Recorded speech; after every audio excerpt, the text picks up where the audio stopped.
최근 우리는 기후 변화의 심각성을 느끼고 있죠. 몇 년 전부터 기후가 심상치 않다, 해수면의 온도가 올라가고 있다, 이것은 지구의 재앙의 시작이다라는 내용들을 많이 들었지만 피부로 와닿지 않았습니다. 근데 최근 한 2, 3년 전부터 뜨거운 햇볕이 사람의 목숨을 빼앗기도 하고 정말 생활에 너무 힘든 부분들을 우리에게 주고 있습니다. 4월 달부터 반팔을 입기 시작했고요. 7월 달이 되기도 전에 벌써 온도는 34도, 36도가 되었습니다. 또한 5년 전에는 코로나라고 하는 알 수 없는 바이러스가 생겨나게 되었고 전 세계가 마비가 되고 아주 혼란을 더하는 그러한 것도 우리가 경험하였습니다. 이것은 단순히 그냥 자연 현상이라고 볼 수는 없습니다. 이렇게 기후가 변하고 많은 재앙들이 찾아오는 것은 사람들의 탐욕, 또한 욕심, 또한 하나님이 주신 이 자연 세계를 아주 무분별하게, 너무 무리하게, 과도하게 개발하고 그렇게 사용한 결과로서 오는 문제들인 것이죠. 그래서 최근에는 탄소 배출을 줄이기도 하고 여러 가지 분리수거라던가 쓰레기를 줄이는 여러 가지 그 에너지 절약과 에너지와 관련된 일들을 하기도 합니다. 그런데 이러한 여러 가지 자연적인 또 그로 인해서 많은 사람들의 목숨을 빼앗는 또 전쟁과 기근과 여러 가지 이러한 일들이 바로 이 요한계시록에서 나오는 이 일곱 인과 일곱 나팔과 연관이 되어져 있다라는 거죠. 요한계시록 6장에서부터 보면은 하나님의 심판이 시작되어지죠. 어린 양이신 그 예수님께서 이 인을 떼시기 시작합니다. 그러면서 세 가지 하나님의 재앙과 심판이 나오는데요. 처음에 일곱 인이 나오고 그 다음에 일곱 나팔이 나오고 그리고 일곱 대접이 나옵니다. 우리가 여기서 한 가지 기억해야 될 것은 일곱 인이 끝나고 일곱 나팔이 나오는 것이 아니라 일곱 인과 일곱 나팔은 순서에 상관없이 하나님의 심판이 진행되어지는 겁니다. 그러니까 순차적인 것이 아니라 그냥 나열을 그렇게 한 것뿐이죠. 그러니 우리는 이러한 하나님의 이 심판과 이 재앙을 조금 잘 이해할 필요가 있습니다.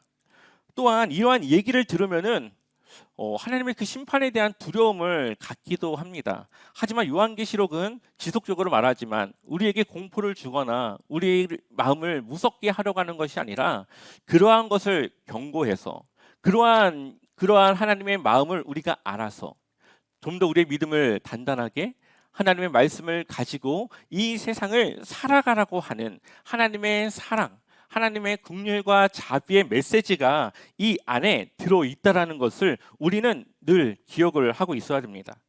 한번 우리 일곱 인에 대해서 먼저 보도록 하겠습니다. 두루마리를 봉인을 해제할 수 있는 분은 바로 어린 양이신 예수님이시죠. 그리고 그 첫 번째 인을 떼십니다. 그 인의 내용을 보니까 정복자에 대한 내용이 나오는데요. 우리 한번 6장 2절 말씀 같이 읽어보겠습니다. 이에 내가 보니 흰 말이 있는데 그 탄자가 활을 가졌고 면류관을 받고 나아가서 이기고 또 이기려고 하더라. 아멘. 흰 말을 탄 또 면류관을 쓴 이 활을 든 누군가가 이기고 또 이깁니다. 그래서 어떤 사람들은 이 흰 말을 탄 이 사람을 예수님이라고 생각하죠. 하지만 여기서 말하는 이 사람은 예수님은 아닙니다. 이 내용의 흐름을 보았을 때 하나님의 심판이 이 땅 가운데 임하는 것이고 이 땅에서 일어나는 일들에 대해 지금 이야기하는 것이기 때문에 이 사람을 예수님이라고 보기는 어렵습니다. 그럼 이 사람을 어떻게 봐야 되느냐? 전쟁 가운데 승리를 이루어내는 그러한 정복자라고 볼 수가 있습니다. 이때 당시 상황을 보게 되면은 로마가 이 팍스 로마, 이제 로마의 평화라고 하는 것을 내세웠지만 평화가 아니라 곳곳에서 전쟁이 일어나던 시대입니다. 또 그리고 그 로마 옆에 파르티아, 이제 이란 지역 쪽에 지금의 이란 지역이 있는 그곳에 파르티아라고 하는 그런 나라가 있었는데 이 나라와 이 로마는 수도 없이 전쟁을 치르는 상황 가운데 있었습니다. 그러니 여기서 보는 이 활을 가진 이 정복자는 로마를 공격하고 전쟁을 일으켜서 사람들의 목숨을 빼앗을 수 있는 이 파르티아라고 하는 이 나라의 군대라고 볼 수가 있는 것이죠. 그래서 그러한 어려움들이 이 로마 시대 가운데 있을 것이다라는 것을 말하고 있습니다. 또한 둘째 인에서부터 넷째 인까지를 떼어보니까 둘째 인을 떼었을 때는 붉은 말을 탄 자가 평화를 사라지게 하고, 셋째 인은 검은 말을 탄 자가 기근과 흉년으로 힘들어지게 합니다. 또한 네 번째 인을 떼었을 때는 청황색 말을 탄 자가 이 땅에 사망의 심판을 가져옵니다. 결국 이 네 가지 인을 하나로 보게 되면은 누군가의 전쟁, 또한 그러한 기근, 자연적인 그러한 현상, 그리고 그러한 것들로 인하여서 사람들의 평화가 깨어지는 그러한 것들을 통해서 사람들의 생명이 빼앗기게 된다라는 것을 우리에게 말하고 있는 것이죠. 그러니 여기서 말하는 이러한 재앙들은 지금까지 역사적으로 여러 기근과 그런 환란과 전쟁과 여러 가지 이 상황 속에서 일어난 일들을 말하고 있습니다. 그것이 지금도 진행 중이고 앞으로도 진행 중인 거죠. 하지만 이 심판의 이 중요함은 그것이 점점 심해진다라는 겁니다. 그래서 7인일 때는 4분의 1이 희생하지만 7 나팔로 넘어가면 3분의 1이 또 그러한 심판 가운데 하나님이 그러한 것을 하시는 것을 보게 됩니다. 우리가 한 가지 기억해야 될 것은 앞서 말했듯이 이것은 심판의 순서가 아니라 여러 가지 순서와 상관없이 오는 심판들을 나열하고 있다라는 거죠. 근데 여기서 중요한 것은 하나님은 초점이 심판을 주는 것이 아니라 그들이 돌아오길 바란다는 겁니다. 우리 한번 요한계시록 6장 8절 한번 읽어보겠습니다. 내가 봄에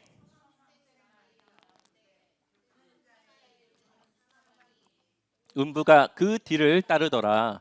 그들이 땅 4분의 1의 권세를 얻어 검과 흉년과 사망과 땅의 짐승들로서 죽이더라.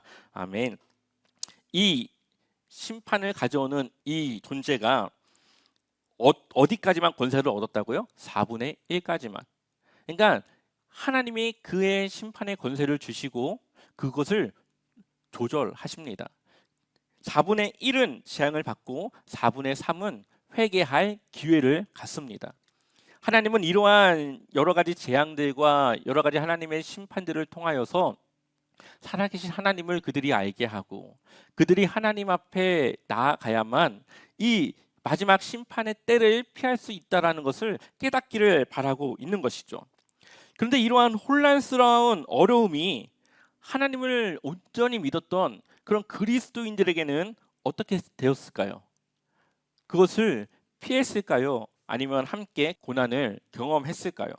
요한계시록 6장 9절을 보니까 그 어린 양이 5째 봉인을 뗄 때에 나는 제단 아래에서 하나님의 말씀 때문에 또 그들이 말한 증언 때문에 죽임을 당한 사람들의 영혼을 보았습니다. 아멘. 요한이 5째 인을 뗐을 때 제단을 봤는데 그 밑에 순교자의 그러한 영혼들이 있는 것을 보게 됩니다. 이들이 믿음을 지키다가 생명을 빼앗기기도 하고 또한 하나님의 말씀을 따라 살아가다가 생명을 잃기도 한 것이죠. 하나님의 이러한 재앙과 심판은 하나님의 백성들도 포함되어 있음을 보여줍니다.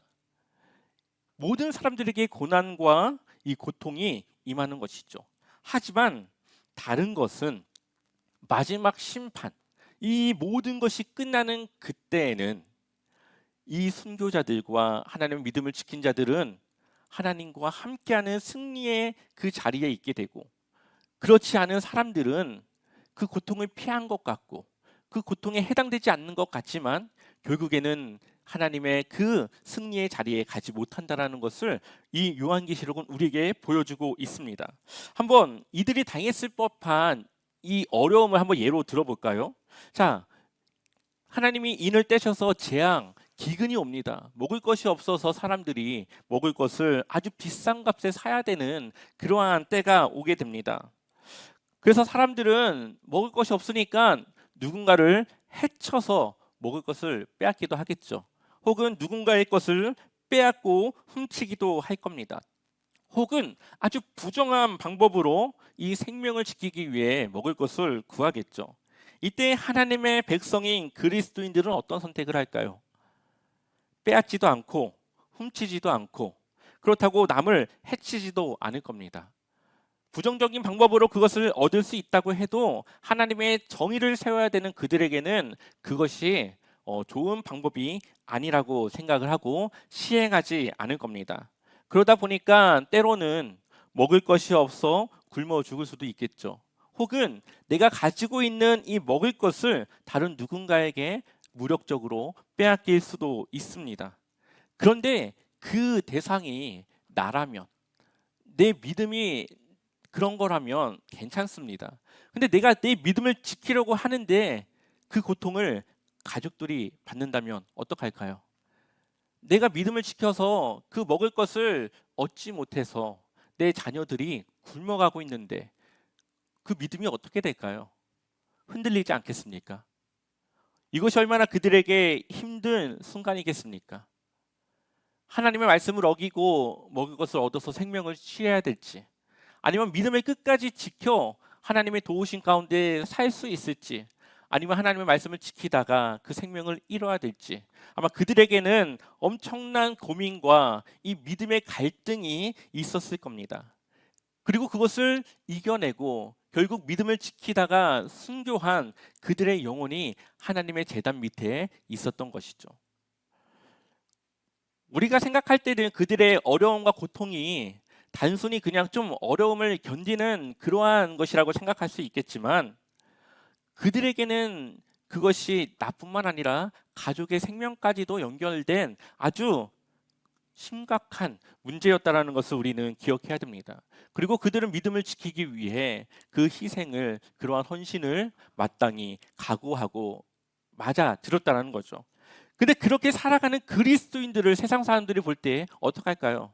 미련해 보이지 않겠습니까?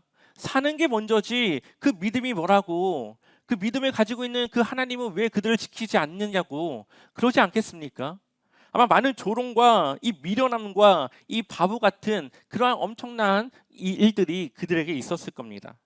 그런데 요한계시록은 그 상황이 역전되는 때가 있을 거라고 이야기를 하죠. 그것이 바로 여섯째 인을 떼었을 때의 재앙입니다. 여섯째 인을 떼었을 때의 재앙은 부분적이었던 재앙, 4분의 1, 3분의 1 여지를 남겨주었던 이 재앙이 모든 것에 대한 하나님의 심판으로 바뀝니다. 마지막 심판의 때, 누구도 그것을 견딜 수 없고 버틸 수 없는 그 심판의 때를 말하는 것이죠. 그래서 그동안 편법으로, 자신들의 방법으로, 어떠한 세상의 원리로 버텨내고 이겨내고 살아갔던 그들이 뭐라고 고백하냐? 요한계시록 6장 17절 우리 한번 읽어볼까요? 그들이 진노를 받을 큰 날이 이르렀다. 누가 이것을 버텨낼 수 있겠느냐? 아멘. 그들이 고백하는 겁니다.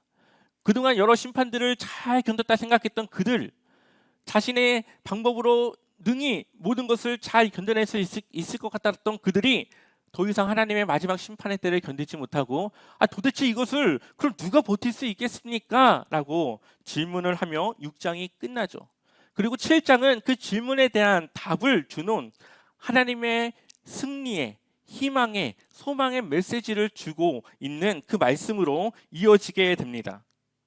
7장을 보면 하나님께 기도하며 믿음을 지키고 버틴 그러한 하나님의 자녀들에게 그 이마의 인치심을 통하여서 그들은 하나님의 그 심판에 해당되지 않는, 따로 구분해내는 것을 보게 됩니다. 이것을 보면은 온 세상을 주관하시는 분은 하나님이십니다. 그리고 이러한 심판과 재앙을 통하여서 믿음을 가진 자와 믿음이 없는 자를 구별하여 내십니다. 그러한 구별을 통하여서 인치심을 받은 자가 드러나고 인치심을 받지 못한 사람들이 드러납니다. 그리고 마지막 때에 결국 그 인치심을 받은, 하나님의 보호하심과 인도하심 가운데 신실히 함께한 그 그리스도인들은 마지막 때에 승리할 것을 이야기하는 것이죠.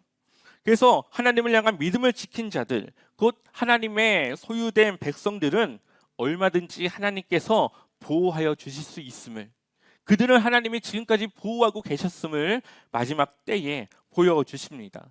그래서 요한계시록 7장 1절을 보면 그 뒤에 나는 천사 넷이 땅에 내 모퉁이에 서서 땅에 내 바람을 붙잡아서 땅이나 바다나 모든 나무에 바람이 불지 못하게 막고 있는 것을 보았습니다. 아멘. 이것이 바로 하나님의 이 재앙과 심판이 이 세상에 오지만 그것을 막는 천사들이 있다는 겁니다.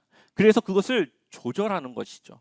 모든 사람들이 다 그 심판에 이루지 못하도록 하나님이 지켜야 될 자들을 지키십니다. 그리고 3절 말씀 우리 한번 읽어보겠습니다. 우리가 우리 하나님의 종들의 이마에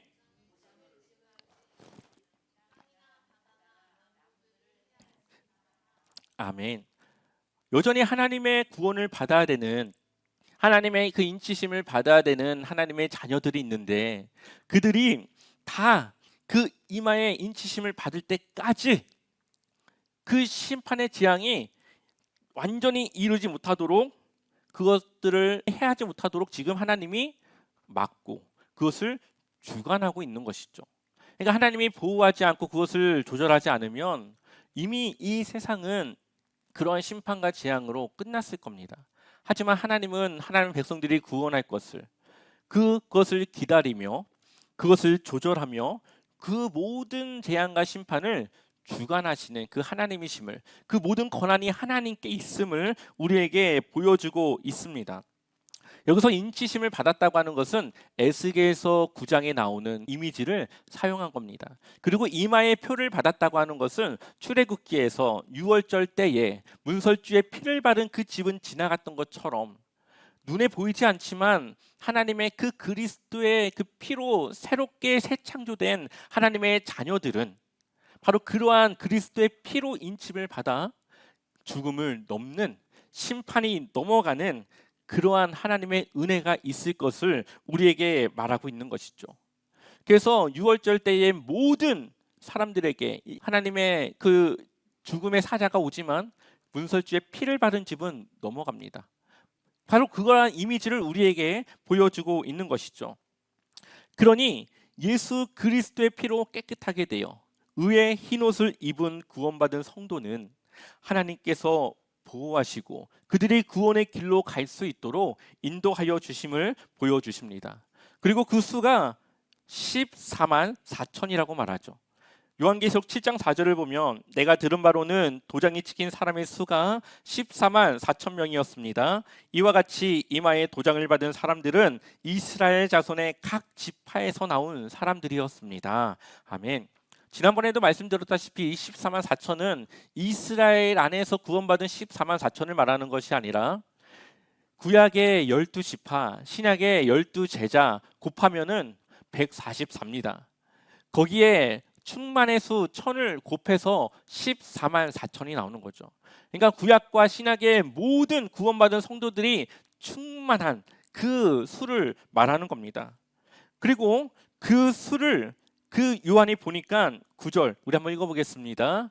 그 뒤에 내가 보니 아무도 그 수를 셀 수 없을 만큼 큰 무리가 있었습니다. 그들은 모든 민족과 종족과 백성과 언어에서 나온 사람들인데 흰 두루마기를 입고 종려나무 가지를 손에 들고 보좌 앞과 어린 양 앞에 서 있었습니다. 아멘. 하나님께 구원받은 이 하나님 백성의 수가 셀 수 없을 만큼 아주 많았다라는 것을 요한이 눈으로 보게 되죠. 그리고 그 무수히 많은 사람들이 한 명도 빠짐없이 다 구원에 이를 때까지, 인치심을 받은 모든 사람들이 구원받을 때까지 하나님은 마지막 심판의 때를 유보하며 계속적인 그러한 기근과 전쟁과 여러 가지 환난을 통하여서 하나님을 찾을 수밖에 없는 그러한 것들로 인도하여 주십니다. 그리고 그 구원이 하나님 앞에 있음을, 바로 어린 양 앞에 있음을 고백하게 되는데요. 계시록 7장 10절을 보면 그 구원받은 사람들이 그들은 큰 소리로 구원은 보좌에 앉아 계신 우리 하나님과 어린 양의 것입니다 하고 외쳤습니다. 구원받은 그들이 하나님을 찬양하는 그 찬양의 이 내용이 구원은 오직 하나님과 어린 양 대신 예수 그리스도에게 있다라는 것을 찬양하며 하나님 앞에 경배하며 그 찬양을 올려드리는 것을 보게 됩니다. 이 인치심을 받은 자들의 삶은 어려움 속에서 믿음을 지키려고 하고 그 어려움을 내가 지키는 것이 아니라 하나님께서 그것을 지킬 수 있는 그러한 능력을 주기를 기도할 겁니다. 하나님의 도우심을 구하는 것이죠. 그러나 그들의 삶 속에서 볼 때는 하나님의 도우심을 구하지만 그 도우심이 느린 것 같고 내 삶에 하나님의 개입이, 하나님의 은혜가 있지 않는 것 같이 보입니다. 그렇지만 그들은 끝까지 하나님을 믿음으로 지키고 믿고 그리고 하나님을 기다리며 의지하며 기도로 그 삶을 살아갑니다. 아무런 변화가 없는 그들의 삶에 하나님의 기도에 응답이 없는 걸까요? 그것에 대해서 8장은 그렇지 않다라고 말합니다. 8장의 1절 같이 읽어보겠습니다. 그 어린 양이 7째 봉인을 뗄 때에 하늘은 약 1시간 동안 고요하였습니다. 아멘. 마지막 7째 인을 떼었는데 하늘이 1시간 동안 어떻게 되었다고요? 고요했다. 왜 고요했을까요? 우리 한번 3절과 4절, 8장 3절과 4절 읽어보겠습니다. 또 다른 천사가 와서 금향료를 들고 제단에 섰습니다. 그는 모든 성도의 기도에 향을 더해서 보좌 앞 금제단에 드리려고 많은 향을 받았습니다. 그래서 향의 연기가 성도들의 기도와 함께 천사의 손으로부터 하나님 앞으로 올라갔습니다. 아멘. 성도들의 모든 기도가 이 금제단 앞에 그 향을 더해서 드려지는 모습을 보여주고 있죠. 여러분들이 하나님 앞에 하는 기도가 모두 다 그것을 듣고 있음을 보여주고 있습니다. 그렇다면 왜 고요했을까요? 모든 성도들의 기도를 하나님이 듣기 위하여서 그 고요함 속에서 그 기도에 집중하시는 겁니다. 그리고 하나님은 그 기도를 듣고 다시 그 기도를 땅으로 돌려보내는데요. 5절 말씀을 보니까 그 뒤에 그 천사가 향로를 가져다가 거기에 제단불을 가득 채워서 땅에 던지니 천둥과 요란한 소리와 번개와 지진이 일어났습니다. 아멘. 우리의 삶은 세상에서 억울함을 견디고 불의함을 견디고 하나님의 정의를 세우기 위해 하나님의 공의로 살아가기 위해 그렇게 날마다 세상과 싸우며 살아가며 하나님께 기도하며 이 세상에 하루빨리 하나님의 심판이 임하여져서 우리의 고통과 고난이 끝나기를 바라는 그들의 기도 가운데 결국은 하나님이 그 기도의 응답으로 마지막 심판의 때가 임하여짐을 보여주고 있습니다.